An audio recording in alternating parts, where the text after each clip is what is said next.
The Indieras of Puerto Rico. This is part 5. What did the last Spanish census and the first U.S. census in Puerto Rico say?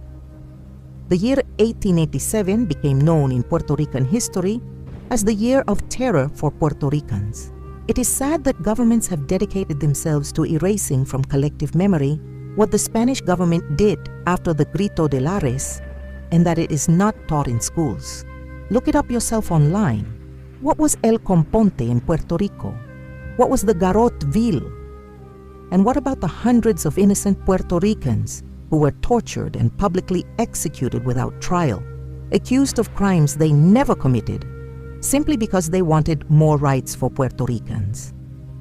So that you can get an idea of the punishments to which Puerto Ricans of the colonial era were subjected under the hands of the Spanish colonizers during the Grito de Lares. In 1887, 4 Puerto Rican leaders joined together to form a political party and legally demand rights for Puerto Ricans before the Spanish government. Román Valdoriotti de Castro, Luis Muñoz Rivera, José de Diego, and Rosendo Matienzo Cintrón, among others. What were they asking for? They wanted Puerto Ricans to elect their own governor instead of having Spain appoint one. They demanded that all men be allowed to vote, not just the wealthy. They also asked Spain to remove the abusive taxes. They demanded freedom of the press and of assembly, which ridiculously were prohibited.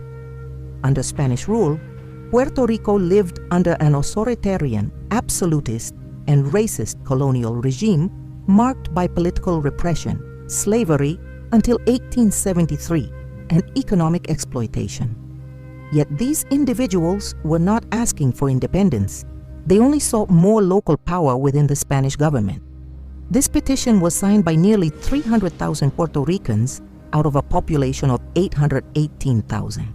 In response to this petition, the Spanish government sent General Romualdo Palacios to Puerto Rico as governor in 1887. He ordered the arrest of any Puerto Rican suspected of having nationalist or independent sympathies without any trial.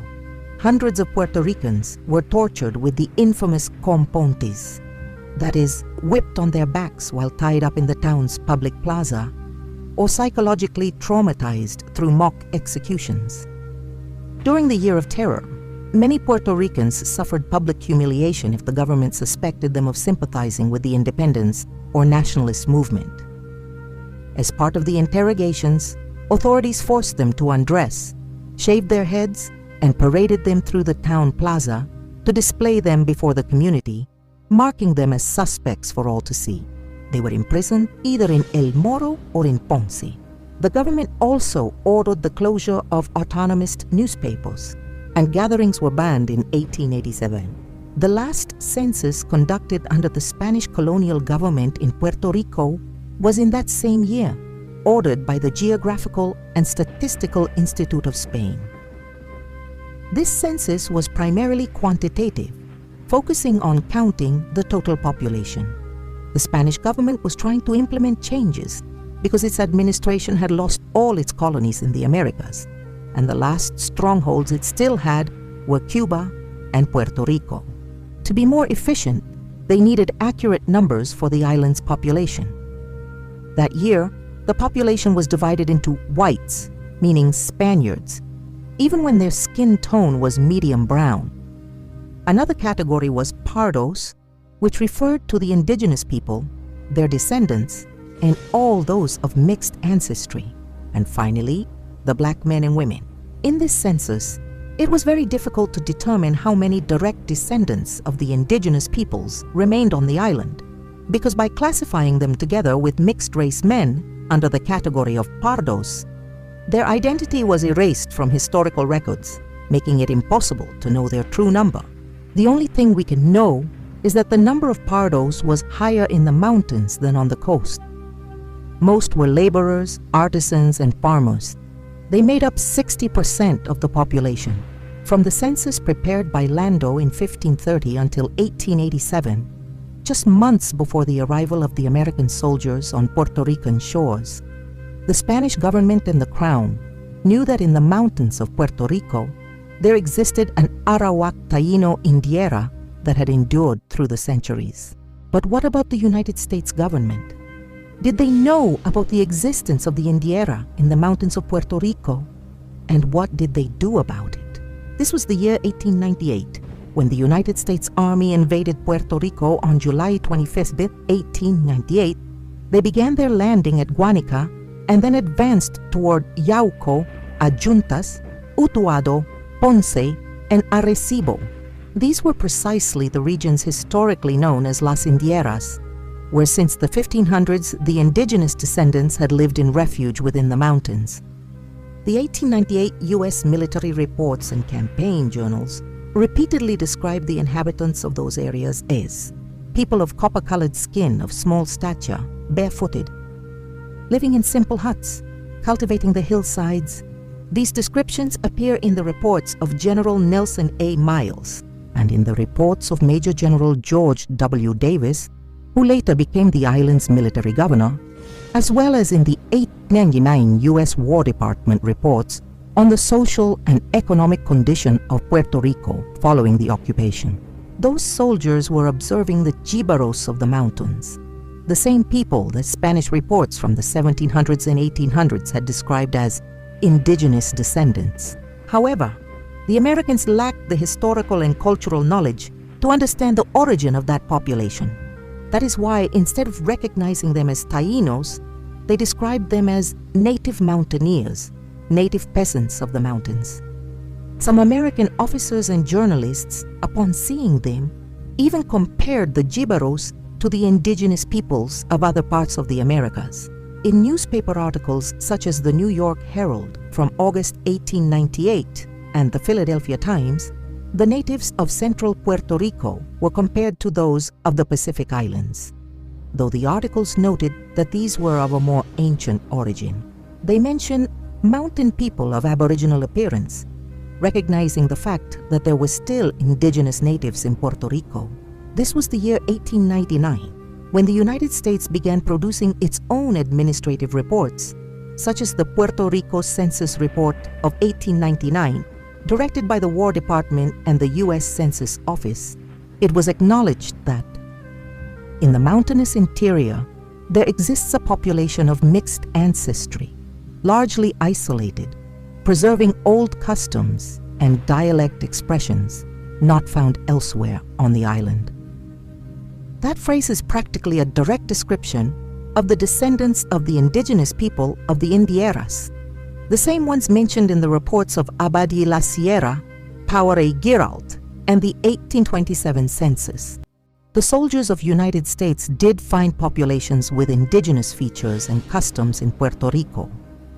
There are indeed reports and descriptions that mention them, especially in the mountainous interior: Utuado, Adjuntas, Maricao, Lares, Yauco, and San Germán. But the people of the United States did not know what a Taíno was. That is why they did not officially recognize them as Taínos and instead used generic racial categories such as mixed race, native, or peasant, meaning rural farmer. The United States soldiers encountered the descendants of the Taínos, but they did not recognize them as such. For years, the Spanish colonial government had spread to the world the false idea that no natives or their descendants remained in Puerto Rico. To sustain that narrative, they had renamed them as Jibaros or Pardos, deliberately denying the existence and continuity of the Taíno people. The government of the United States simply continued to perpetuate the same lie and the same erasure of cultural identity, only now under a different rule, based on official sources archived in the Library of Congress and the U.S. National Archives.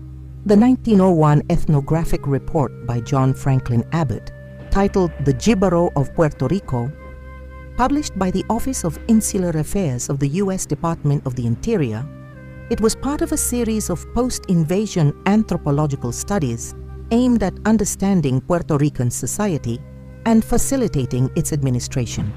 John Franklin Abbott, an official of the U.S. government, devoted entire sections to the Jibaros, or mountain peasants, describing them as bearers of indigenous traits. He described them as light copper-skinned, with straight black hair, and distinct Aboriginal features reminiscent of the ancient Taínos. He emphasized their robust and native complexion with dark eyes and broad noses, contrasting them with the urban mestizos. He located these groups in the Cordillera Central, specifically in Utuado, Ayuntas, Lares, and Maricao, where they lived in isolated bohíos, cultivating conucos as their indigenous ancestors did. These Jibaros are the living remnant of the Taíno race, preserving native customs such as the use of hammocks and the bati, although they have been Christianized. Their isolation in the mountains has kept them pure in features and traditions, but it makes them resistant to American modernization. Abbott makes the same recommendation that everyone who has evaluated the islands since the Spanish invasion of 1493 has made. Instead of marginalizing them, he proposes investing in their education as a means to integrate them into the new administration, arguing that in this way, they could be assimilated and turned into useful collaborators. He literally describes them as faithful but primitive allies. The next chapter will be the conclusion of this series, where we will present the remaining evidence from the 20th century onward. What happened to the people of the Indieras? That's what we'll discuss in the next episode. If you made it this far, give us a like and follow us. See you next time.